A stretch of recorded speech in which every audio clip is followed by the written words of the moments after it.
আসসালামু আলাইকুম। সবাই কেমন আছেন? আশা করি সবাই ভালো আছেন। গত শুক্রবার গিয়েছিলাম পাবনা ব্র্যাক লার্নিং সেন্টারে।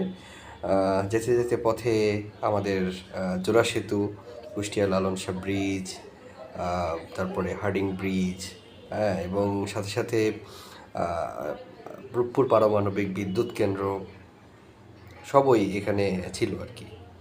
তো আমরা বেশ এনজয় করতে করতে এখানে গিয়েছিলাম। যেতে যেতে পথে আসলে আহ, তিনটা স্থাপনায় দেখতেছিলাম। আস্তে আস্তে গাড়ি চালাচ্ছিলাম ব্রিজের উপরে। আপনারা দেখলে হয়তো বুঝতে পারবেন যে আসলে আমার ক্যামেরাতে আসলে এত সুন্দর হয়ে আসছে কিনা জানি না, তবে বাস্তবে আসলে খুবই সুন্দর একটা জায়গা।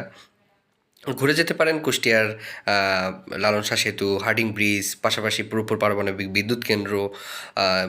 দেশের সবচেয়ে দর্শনীয় স্থানের ভিতরে এই স্থানটা বেশ ভালো। এরপরে আমরা ব্রিজ পার হওয়ার পরে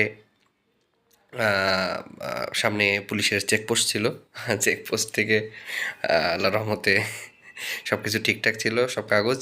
এই জন্য ছাড়া পেয়ে আবারও যাচ্ছি পাবনার উদ্দেশ্যে। আসলে রূপপুর এই পারমাণবিক বিদ্যুৎ কেন্দ্রের জন্য এতটা উন্নত হয়ে গেছে, যা আসলে ভাষায় প্রকাশ করার মতন না। বড় বড় স্থাপনা এখানে গড়ে উঠেছে এই প্রজেক্ট ঘিরে।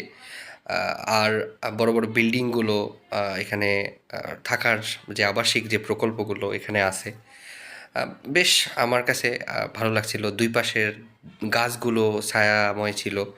অবশ্য এই দিন মেঘাচ্ছন্ন ছিল, আর বৃষ্টিও হয়েছিল। আমরা বেশ বৃষ্টির ভিতর পড়ছিলাম আসার সময়, কিন্তু যাওয়ার সময় এরকম হয় নাই। হ্যাঁ, এটা হচ্ছে পাবনা দাসুরিয়া মোড়। দাসুরিয়া মোড় ক্রস করছিলাম। এটা পাবনার বিএলসি সেন্টারের সামনে। সবাই ভালো থাকবেন, সুস্থ থাকবেন। টিল দেন, আল্লাহ হাফেজ।